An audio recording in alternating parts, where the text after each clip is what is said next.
अकोले बलात्कार प्रकरणाला नवे वळण. आरोपी तुळशीराम कातोरे याला जिल्हा व सत्र न्यायालयाकडून जामीन मंजूर. जिल्हा व सत्र न्यायाधीश डी.ए. देशपांडे यांचा आदेश. बचाव पक्षातर्फे ॲडव्होकेट निखिल वाकचौरे यांनी केले युक्तिवाद. नाशिक जिल्ह्यातील सिन्नर तालुक्यातील एका विवाहित महिलेने अकोले तालुक्यातील देवठाण येथील तुळशीराम मंगा कातोरे यांच्या विरुद्ध दाखल केलेल्या गंभीर स्वरूपाच्या गुन्ह्याला आता नवे वळण मिळाले आहे. अकोले पोलीस ठाण्यात बलात्कार, विनयभंग, लैंगिक छळ, मारहाण तसेच धमकीसह विविध कलमान्वये दाखल असलेल्या या प्रकरणातील आरोपी तुळशीराम मंगा कातोरे याला जामीन मंजूर करण्यात आला आहे. जिल्हा व सत्र न्यायाधीश डी.ए. देशपांडे यांनी 27 ऑगस्ट 2026 रोजी आरोपींचा जामीन अर्ज मंजूर केला. त्यामुळे या प्रकरणात अटक झाल्यानंतर न्यायालयीन प्रक्रियेला सामोरे जाणाऱ्या कातोरे याला आता मोठा दिलासा मिळाला आहे. या प्रकरणाची सुरुवात दिनांक 19 ऑगस्ट 2026 रोजी अकोले पोलीस ठाण्यात दाखल झालेल्या तक्रारीने झाली होती. फिर्यादी महिलेने दिलेल्या तक्रारीनुसार आरोपीकडून काही काळापासून धमकी देणे, पाठलाग करणे, मानसिक त्रास देणे तसेच तिच्या इच्छेविरुद्ध शारीरिक संबंध प्रस्थापित केल्याचा आरोप करण्यात आला होता. तक्रारीत नमूद केल्यानुसार दिनांक 23 जुलै 2026 रोजी दुपारी 3:30च्या सुमारास अकोले शहरातील एका खासगी लॉज येथे आरोपीने तिच्या इच्छेविरुद्ध शारीरिक संबंध प्रस्थापित केल्याचा आरोप करण्यात आला होता.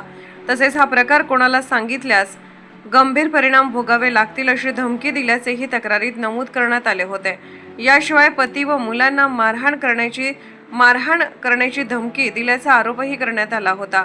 या तक्रारीच्या आधारे अकोले पोलिसांनी भारतीय न्याय संहिता BNS 2023 मधील कलम 64, 74, 75, 352, 351(2) आणि 115(2) अन्वये गुन्हा दाखल केला होता.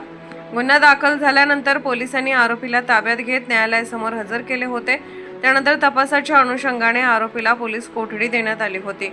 या प्रकरणाचा तपास अकोले पोलिसांकडून सुरू आहे. न्यायालयीन लढाईत बचाव पक्षाचा युक्तिवाद करण्यात आला. आरोपीच्या वतीने ॲडव्होकेट निखिल वाकचौरे यांनी न्यायालयीन कामकाज पाहिले. त्यांच्या सोबत ॲडव्होकेट महेश जेजूरकर, ॲडव्होकेट के जाधव, ॲडव्होकेट सर्वज्ञ डुबे आणि गौरी डावरे यांनी सहकार्य केले.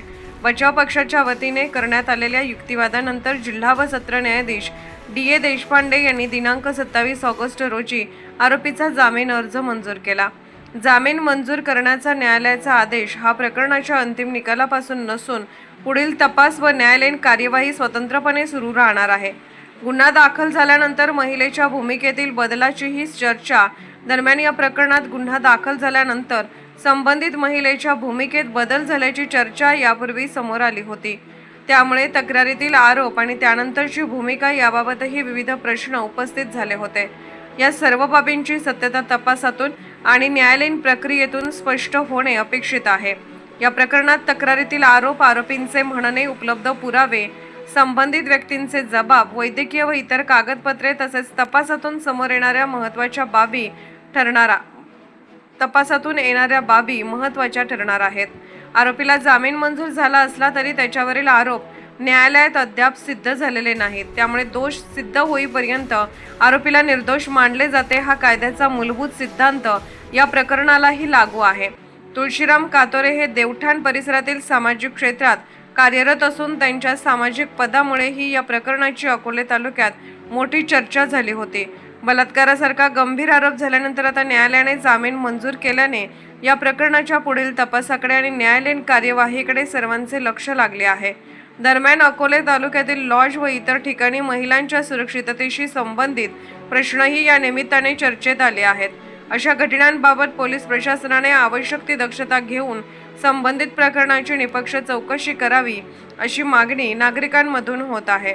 आता या प्रकरणाच्या पुढील तपासात नेमके कोणते पुरावे समोर येतात, तक्रारीतील आरोपांबाबत तपासातून काय निष्पन्न होते आणि पुढील न्यायालयीन प्रक्रियेला कोणते वळण मिळते याकडे अकोले तालुक्यासह परिसराचे लक्ष लागले आहे. आवाज सह्याद्रीचा करिता संपादक शुभम फापाळे, अकोले, अहिल्यानगर.